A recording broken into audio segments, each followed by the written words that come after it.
I am excited today to speak with professional bassist Gerald J. Leonard, who offers a unique approach to accomplishing more productivity in the workplace.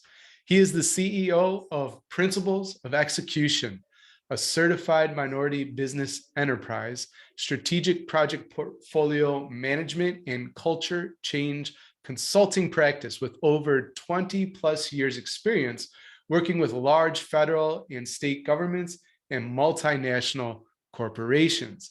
Past and present clients include Verizon, Center of Medicaid and Medicare, Freddie Mac, Hewlett-Packard, GEICO, and many more. But what brings Gerald to the show, so sorry about that. He is the author of Workplace Jazz, How to Improvise, and Culture is the Base, 7 Steps to Creating High-Performing Teams.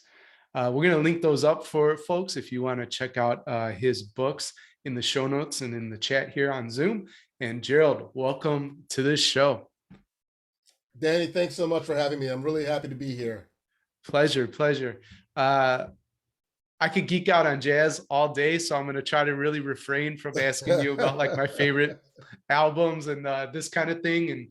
And anyways, what I want to start with is I know you had a TED talk, and then you experienced a tough bout with vertigo, and all of a sudden you're in the hospital, you're out of it, right? And they're counting you out, and you still have this TED talk. Tell us that story. Yeah, that's been a transformational story and an event for me because it happened 6 weeks before the TEDx talk. Yeah.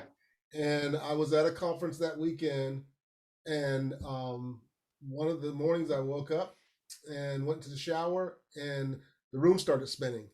Oh. Long story short, I had to be, taken to the hospital by ambulance, and I wasn't near. I was about an hour and a half away from where I was living at the time, my home, and the only way they could stop the symptoms of the room spinning and vertigo was to give me some kind of medication. I have no idea what it was, but it allowed me to stop it. And then when they examined me over a period of time, they realized that what I had wasn't normal vertigo, but if I could use a walker and show them I could walk down the hall and walk back with a walker, then they would let me go home. But I could not walk physically by myself. What I later discovered was that the vertigo bout created major issues in what's called the vestibular system.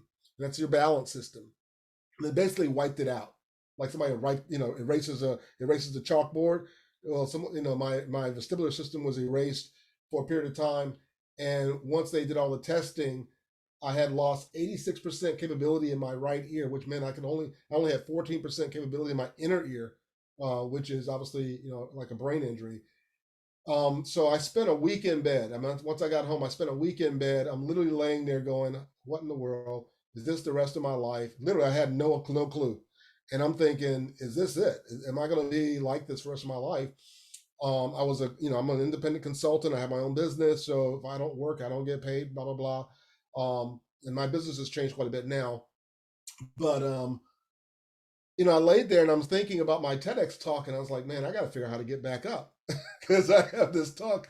And I was, there was 240 people that auditioned, and 29 of us got in. And I'm thinking, this doesn't happen. This is like a once in a lifetime chance to do this, 15-minute talk or 12-minute talk on a TED stage. And so I remembered in my talk, I talk about the neuroscience of music. And I had referenced a number of articles and books. And one of them spoke about the idea that when, as a musician or someone who's creative, if they have a brain injury and they start practicing or working and playing music, again, the brain gets so active that it begins to repair itself. And so I laid there and I thought about that. And literally when I say I laid there, I mean, I felt like I had been hit upside the head with a baseball bat and put on the middle of an ocean line with big waves. That's what it felt like. And so I went through that for the majority of the week. Couldn't watch TV, couldn't listen to anything. And then finally that Friday, I was able to get up and hold on to the walker and make myself to my office where I keep my basses. There's an upright bass behind me, and there's a couple of electric basses back over here behind me. And I picked up my bass and I played for an hour. And so first I was like, thank God I can still play. And so I played for an hour, just playing random stuff, and went back to bed. The next day I got up and I noticed I felt a little different.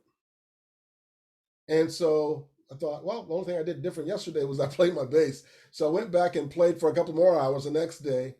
And within a few days, I was walking downstairs, holding to the walls. And then I was actually able to walk outside and I could walk to the mailbox.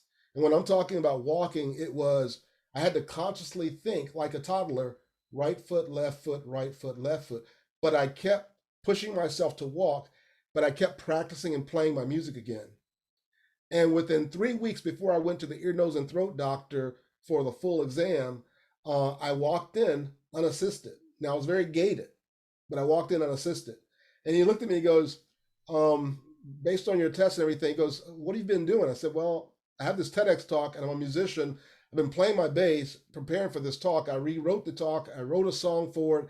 And he goes, oh, you've started your therapy.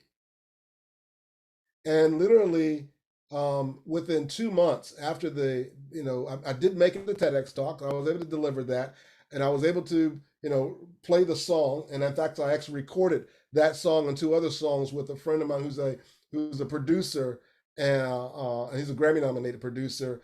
And so those songs are on iTunes, and one's called Vertigo, the first one, and it's a song that I play at the end of the TEDx talk. And if you type in Gerald J Leonard TEDx, you'll see the talk there. And it's the story of that.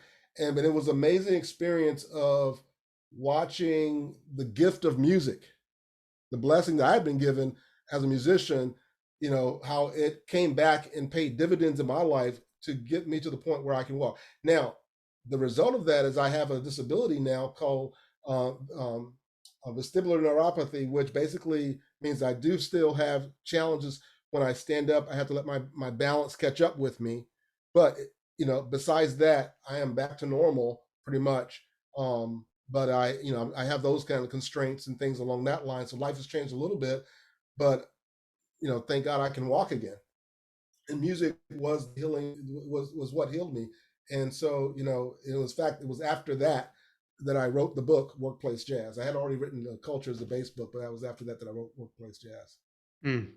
It's such a powerful story, and thank you for bringing us to that moment. And it's amazing to hear how music healed you. Yeah, it really is. And it's funny because I actually went to Dr. Daniel Amen, who like does a SPECT scan of your brain. Okay. And they identified one area of my brain, and they basically said, they said, well, if you weren't a musician, we would be worried that you were like, hyperactive or something, because they could see this one spot which dealt with practice and what that was like red hot, like it was extremely active. Yeah. But that's what's interesting is that that's also the mathematical part of your brain. And so when I switched careers later on in life, or like after I did my bachelor's and master's in music, and I switched careers into IT, picking up the computer was like picking up another instrument. Was it? And learning how to even program or write some code was like picking up another instrument, because music had created this pathway for me in my brain to be able to easily digest and create that. So, when it comes to schools and music and those kinds of things, I'm a big advocate of please keep music in the schools, because we don't see the impact with the students learning the instrument, and we hear them and it's tweaking and there's scratching and all the different sounds. But what's happened neurologically is that they're developing the pathway and the capability to have great scientific and mathematical minds. And it also creates something called whole brain integration. I talk about that in the book as well. Yeah. Where when you develop as a musician, you learn to see the big picture as well as the details at the same time. And 2 people who I wrote about in the article, I think I published it with Costco magazine, Henry Ford and Winston Churchill, both had whole brain integration. Yeah. Henry Ford was a violinist. He was a trained violinist. In fact, he owned the largest collection of classical violins during his time. And Winston Churchill was a prolific writer and a painter. Was a painter. Yeah. I remember reading that about him too. So it's unbelievable how art too, just the whole brain integration. But I find when I get into those creative spaces, the big ideas that I need here for the podcast or the business, and how I serve school leaders, it shows up because of that other investment into the music and the arts. Exactly. Yeah. So Exactly. I'll do the, listen, you're the hero of the show, but I have to do a 30-second or less rant, which is, it is absolutely unjust, unfair to cut music and the arts from kids. And I'll never forget, in Chicago, here I am, and they had an assertion that is deeply flawed, saying, hey, let's add more math, let's add more reading to catch kids up, right? But we're not going to change instruction. The instruction is going to stay the same. So it's either average Right. or poor or even great. But if it was great, then we'd have better outcomes. And so what are we going to do? We're going to cut the arts, we're going to cut music, we're going to cut PE. But the people who made those decisions, right, and where they sent their Right. kids to schools, they had the absolute best music and art, right, and PE type experiences. And so I'll leave it there. But we need to keep those in schools because the whole brain integration. My personal experience, I was in choir, I was in symphonic band as well, played the alto Right. sax. Always wanted to play tenor, not alto. Different podcast episode, right? We could talk about that all day long. Gotcha. But it's so enhanced my life. And I think, like Yes. you're talking about the practice and all that kind of stuff, that turned me into a better student, a better human being. So Yeah. I would definitely say, and I think I start both of my books around this topic, which is the impact that music has had on my life, because there's so many things I learned from growing up playing music. And it was one, I had to invest in my instrument. I was the youngest of six, back in the 60s. And, mom and dad, they were providing the basics. And, I grew sure. up in Central Florida. Um, but if you wanted to do a lot of extra stuff, you kind of had to go out and, bring in some money and do some chores. But it made you responsible, right? Right. But by doing that, I learned the value of paying for lessons myself. Mm, So mom and dad didn't just pay for lessons and send me. I had to go find me a teacher and go pay for lessons. And I've wow. learned the value of having coaches and people who are much further in the areas I want to go in. And I still use that to this day. I don't know if I've recently done a interview with Jack Canfield, Yeah. and he's one of my mentors. And another gentleman Okay. named Dr. Paul Schaefer, I've partnered with him in a group called Learning Strategies. And it's taken me to a whole nother level with whole brain development, non-conscious learning, and a lot of those things. And even when I was going through the therapy for the vestibular issue, I learned about something called brain gyms. And I looked up someone named Dr. Jerry Tiplitz, studied with him some, and really started incorporating them into my life with brain gyms and tapping and energizers and things like it's basically um, educational kinesiology, call it educate, and it's Hmm. educational kinesiology. And so even before the podcast, I did some cross crawls, I did some different exercises that woke me up so that at 4 o'clock in the afternoon I would have energy and really be engaged to do the podcast and this interview, because I know, if you don't, your body's going to go down. But Sure. you can use your natural, the capabilities that we've been given by our creator to energize us and to create. And so things like brain gyms and um, educational kinesiology and music are so important for students as they're developing, because it keeps them engaged and it gives them energy throughout the day, so that it's not more math and more English, it's being more well-rounded. And if you think Hmm. about it, back in maybe in the early 1400s, or maybe, and I'm not sure about the exact science of this, but I know at one point in education it was more about being well-rounded.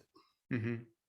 It was about, you had to have your math and reading and language and those kinds of things, even studying Latin and cores. But it was also about, being well-rounded when it came to the physical exercise, or, music or crafts. And it made you a whole person.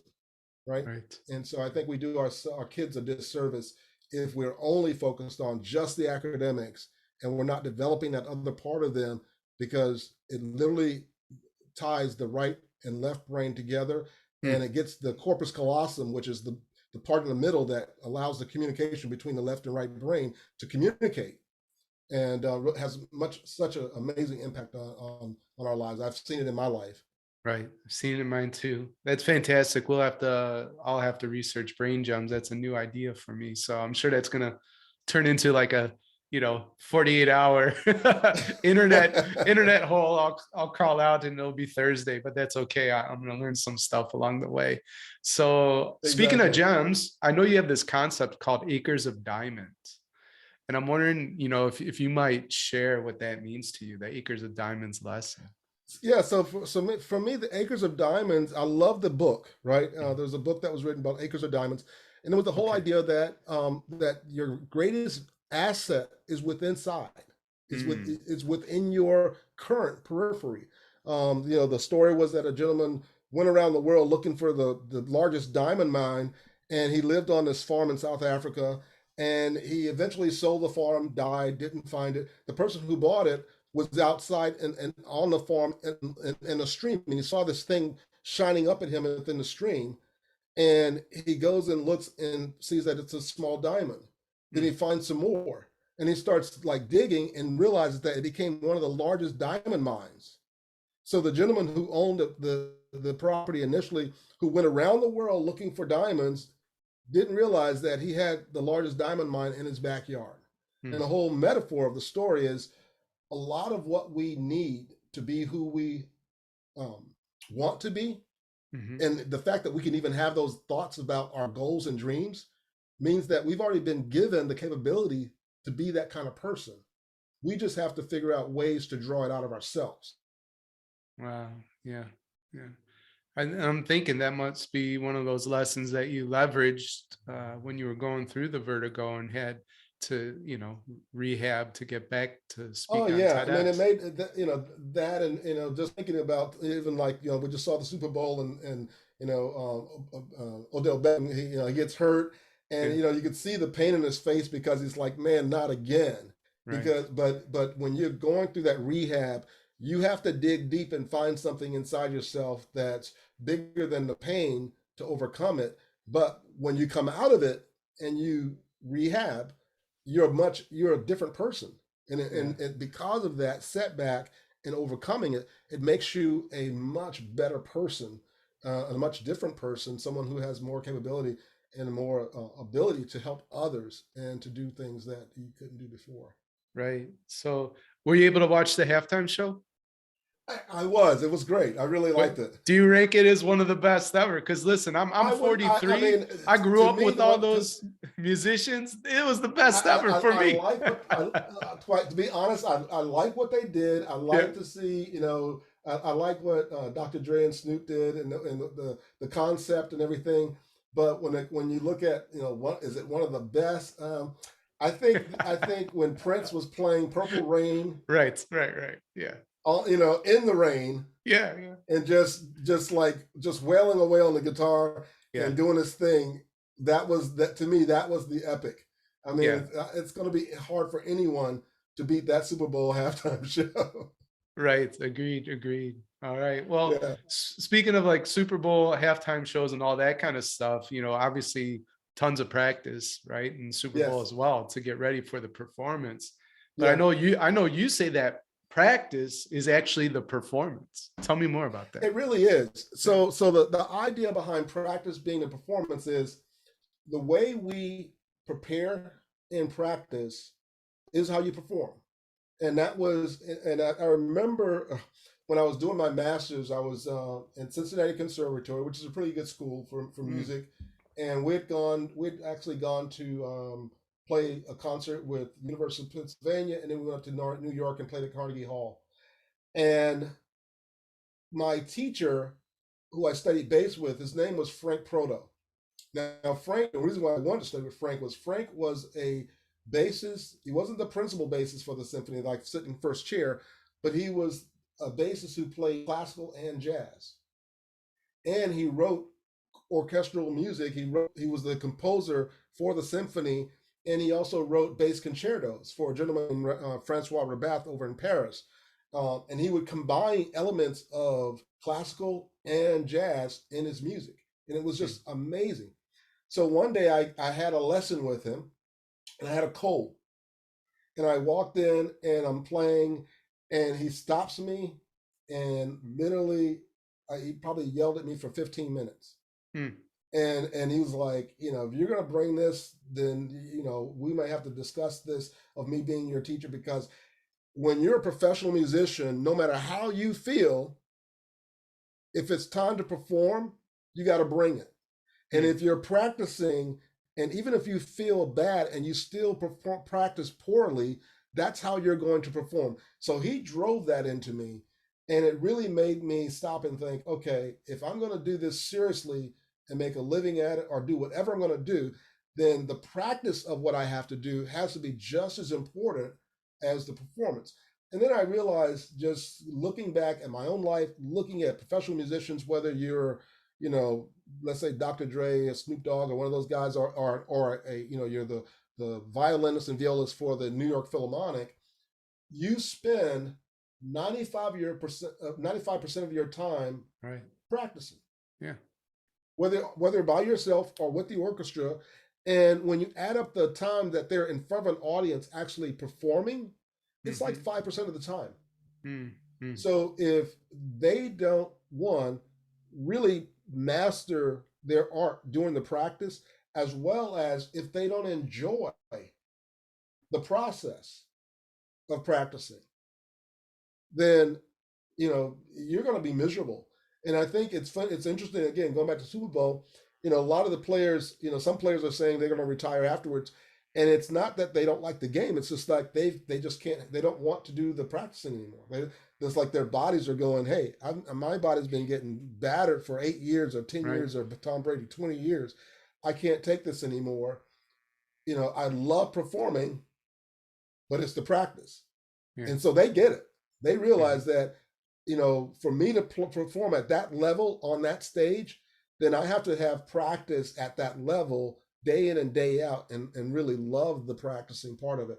And so I really do believe in every area of our life, whether it's writing, whether it's being a teacher, whether it's preparing for a speech or a presentation, that your practicing of that material is just as important as the performance. Absolutely. And a couple of just 3 quick real world examples. When I was a classroom teacher, students and I would literally practice how to enter and exit the room, turn in work, little small stuff, but we make it fun, make it a game. And then the culture also, because I loved them and they could tell that, right? And we had relationships, but that plus the little practicing of the, just how we wanted the classroom to run, it was a well-oiled machine. And now, as I've written 2 books like you, one of the things that I practice, I've learned from somebody I consider a mentor, Ryan Holiday, but he talks about opening up the classics and just copying down, right? Like one of those pages to feel, Copywork. To feel it come through your fingers. I do that all the time. There you go. I do that. In fact, when I wrote Workplace Jazz, every time I started working, I'm so glad you said that. Every time I would start getting ready to write, I would spend 30 minutes, and I love Malcolm Gladwell's material, and I love some of the guys who are like copywriters, because they write very persuasively and they write in a conversational tone. I would take their book or their letter or their material, and I would literally copy it by hand. With headphones on in a quiet space, kind of taking me to like 8 to 12 megahertz, brainwave kind of state where it's a learning mindset, a meditative mindset, and just by hand write and read and kind of like get into the voice of that person. Then I would go start working on my book. There you go. And I noticed that when I did it, my material became so much more conversational. I didn't have any mental blocks because of how I structured the material, but it's something I still do to this day. It's called Copywork, and literally there's you can research that as well. And there's like a number of like really, really good writers, people who became really good writers, developed that through Copywork, because it's like you assimilate a lot of the voice and the Right. feel for writing through osmosis, right? Hmm. Through just kind Hmm. of taking it in through a non-conscious assimilation of the material by doing the copywriting, and by physically writing it out, you're just, you're kind of becoming that writer. So then Totally. when you go and start yours, you have a natural feel for what good writing is supposed to sound like or look like, Hmm. right? Yeah. Well, it's no And different than so the kid on the playground, right? Copying a move from MJ or Kobe, it's or just, and quite honestly, when it comes to jazz, here's how you learn how to play jazz. Jazz is a language. hmm So think about a toddler. You know, a toddler learns to speak English or their language that they learn from professionals, from their parents, and from their siblings.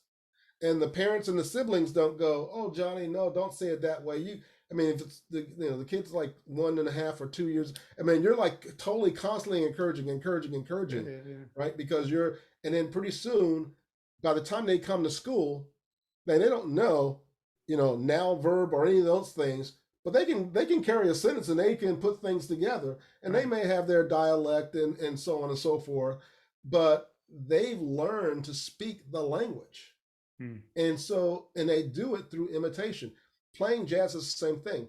Some of the best bass lines or ways I've learned to play bass lines is by studying and getting transcripts of Ron Carter, or just Steve Gilmore, or other really great upright bass players or electric bass players like Victor Wooten or Gerald Beasley or Marcus Miller, and just imitating what they're doing and getting that feel and playing it over, Mm. or trying to get a jazz feel, imitating Gerald Albright and some of his songs. Then when I go and start playing some of my own things, I notice that I have much more of a mature sound, and Right. it's really imitation. And in fact, that's one of my key principles, is that is not faking it till you make it. It's literally learning the language. Right. Right. You have Right. to learn a language, and jazz is a language. Well, I want to talk a little bit more about that, but if we can pause here just for a moment, Sure. I have a few messages from today's show's sponsors. Learn how to successfully navigate change, shape your school's success, and lead your teams with Harvard's Certificate in School Management and Leadership. Get world-class Harvard faculty research specifically adapted for pre-K through 12 schools. Self-paced online professional development that fits your schedule.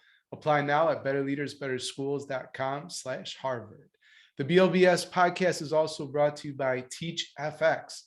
Research shows that the more students speak in class, the more they learn and the better they perform as well. So TeachFX has helped hundreds of schools increase their student engagement by visualizing for teachers what portions of class are teacher talk versus student talk.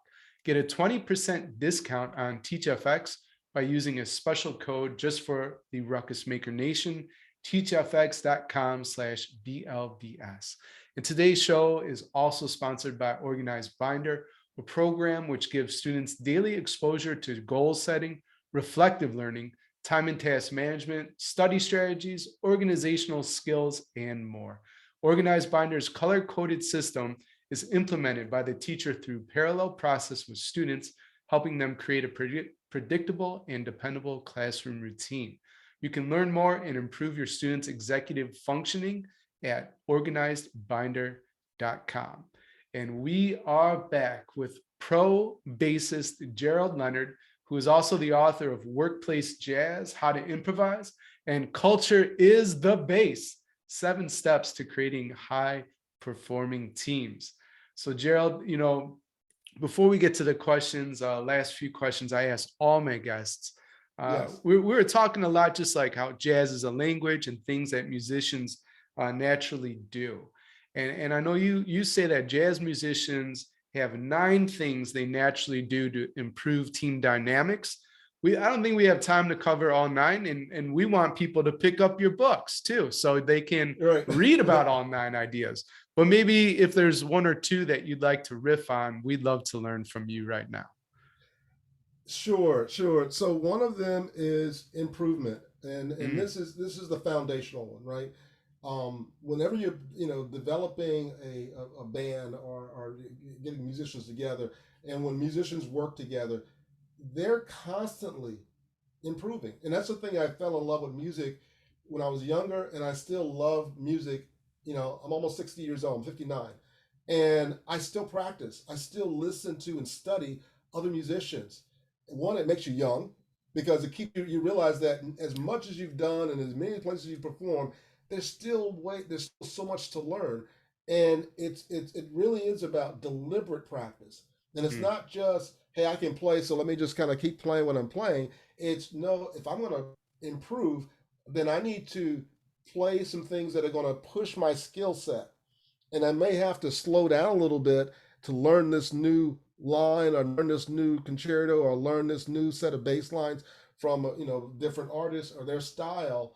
But by pushing myself and doing deliberate practice, I'm going to constantly see progress. So even as a lot of the older musicians, I was thinking about Kenny G just released a new album. okay. If you listen to the album that he just released compared to his earlier songs, it's like he's a whole different person. Hmm. So whatever he did during that hiatus where he went away, one thing he did do, he practiced, and you can hear it. You hear a maturity in his playing that's like, wow, this guy's like really grown. Hmm. And so it's super important to grow personally. And then once you grow, and here's another key point is you have to be surrendered to support. And that's another chapter I have in my book. And I was able to befriend a bass player. His name is David Dyson. He's probably one of the hottest bass players on the market as far as jazz today. He plays with Walter Beasley, Gerald Albright, Peter Yeah. White, all these guys. He's in fact he's the music director for Pieces of a Dream. Okay. And I have a video clip in or link to the video clip in my book where I write about him and who he is, because I got to meet him and we became friends and so on. And he's the kind of person that when they was inducted into the Jazz Hall of Fame in Detroit and they're playing the concert, they played a song that he wrote, but he never took a solo. Huh. He was the music director of Pieces of a Dream. He wrote the song, and the entire time he just like laid back and playing his bass line. The saxophone player played, the guitar player played, the drummer got some. But for him, his whole thing was, I put this together, and I'm just happy to be the support mechanism. And he's Hmm. really, really good at it. And he's so good at it that he's literally working every like 3, 4, 5 times a week. He's on the road traveling. He lives in Maryland, but it's having that mindset of being willing to support. And so that the idea is that once you get yourself to the point where you're playing pretty well, high performing teams are high performers individually, but when they come together, they first think the big picture, the performance, and then they surrender to each other Hmm. to highlight and motivate and encourage those who are kind of stepping out front, playing the melody or playing a solo, and they work together. And what I realized in being a musician and a business consultant, that high performing business teams have the same concept. They Hmm. understand the same principle. They might not be able to relate it to music, but they do the same things. They really keep working on their skills, that whether it's a developer or a project manager or a business analyst or a requirements writer, they are working on those skills, but when they come together, they subject themselves to the group Right. because they want the overall performance to be pleasing to the audience, whoever that audience is. Right. So Right. that's just two areas that I talk about in the book. And the thing I do in the book is I give practicals. I talk about the benefits of these concepts, the practicals around these concepts, and then I talk about the neuroscience, Right. like the neuroscience of support. Like there's a lot of research from NIH and from other organizations from Harvard and MIT that shows that when we're supportive, we gain in ourselves more value from that, it does our brains more good to do that than to always want to be out front. Same thing with practicing. We're constantly you know transforming our brain, through neuroplasticity and through brain development. We're constantly growing, and we can actually grow brain cells even into our 60s and 70s if we're practicing and doing different things. How about that? So it doesn't have to just stop because we've have finished school. We can keep pushing ourselves. Love it. Love it. I think it's very appropriate too to highlight Jesse on the team who's with us, on the call and helping us produce the podcast. Because just like the bassist you mentioned, that's Jesse on our team. He even literally said, I think it was a week or two ago, I love setting people up for success, like working from behind the scenes and encouraging. It's like the bass and the drummer. Just keeping the rhythm. He's in the pocket. He's in the pocket, right? Yeah. And that's it. Yeah. So we love Jesse, and thank you, Jesse, for everything you make possible at BLBS. All right. Well, Gerald, I have two questions I'd love to ask all my guests. So I'd love to hit you up with those. The first one is, if you could put a message on all school marquees around the world for a single day, what would your message be?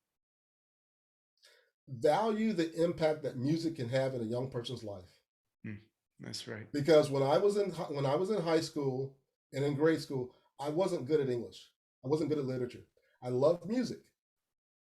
And my parents didn't punish me to say, well, you better sit and read and write. Now I did have to do those things, and I did graduate and so on and so forth, but they didn't take away my music because I loved that more than I loved the other things. Mm-hmm. But it was because of loving music and what I learned from playing music and the brain development that I had developed, I was able to later on in life, and even when I went to college, go, okay, I got to take this same love I have for music and put it towards my academics, and things change. I had the ability. It was there. I had been building it. I had just been building it in the music room and playing with my friends, and it was fun, and I enjoyed it. But I was also building it. And so, music is so important for kids for schools to keep there for kids, because it does give them ability for the right and left brain to work together, and it develops whole brain integration, and you can only develop it through music or through meditation. Years of meditation. Wow. Gerald, you're building the school from the ground up. You're not limited by any kinds of resources. The only limitation is your imagination. So how would you build your dream school, and what would be the 3 guiding principles? Again, I think music would be a foundation. Arts and music would be a foundational. Also, I think another principle that would be foundational is educate, or the educational kinesiology. In other words, the students should be moving throughout the day. A lot of times kids go to gym, and that's kind of the only time they move, because other times they need to sit there, be quiet, listen, blah, blah, blah. And if they have breaks throughout the day where they can get up and do these brain gyms, these different movements, it basically resynchronizes the brain. And why that's so important, and I'd have to share this. When I was going through my vertigo situation and disability, and I was going to therapy, what got me interested in brain gyms was the small exercises they had me do to rewire my brain. And I would ask the therapist, I was like, so you're telling me if I do this little exercise for like 5 minutes or 2 minutes, and looking this way and looking that way, and walking and so on and so forth, that's rewiring my brain? She goes, yes. And true to form, I did them, and it rewired my brain. So imagine being in a school where throughout the day, kids are getting up between those exercises, between math and science and social studies, and they're doing brain gyms and they're doing energy exercises, so that they're refreshed naturally because of the energy they already have built up in their bodies, right? And their brains are integrated while they're going. So I think that would be one. And then 2, just equality. Sure. Just equality. And I think realizing that, we've all been given, a brain that has 12 petabytes of capacity. Every human being on the face of this earth has a brain that has the ability that can hold 12 petabytes. That's 300 movies played back to back, which would take you years to watch. Our brains have the capacity to store all that information. So, irregardless of color, race, diversity, blah blah blah, every kid that comes through the door has the capability. It may be their environment, it may be this, or maybe that. But I think if I could build a school where diversity was valued, music was valued, brain gyms were valued, and you have all of the standard tests and everything built around that or built inside of that as well, and those kids are walking out being well rounded, to me, that would be my ideal school.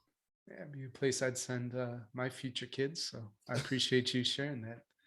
Well, Gerald, thank you so much for being a part of the Better Leaders, Better Schools podcast. We covered a lot of ground. Of everything we talked about today, what's the one thing you want a ruckus maker listening to remember? Never stop learning. Never stop learning, and always have a mentor. Think about where you're at and where you want to go. Find people who have already been there and done that. Even if they're at the top of the field, they may have millions of dollars in the bank and so on and so forth. But what COVID has taught us is that everyone's a screen away. Wow. Everyone's a screen away, and so you can, and if you can't physically or virtually speak with them, you can buy their books, you can buy their programs, have mentors, have coaches, and because success leaves clues.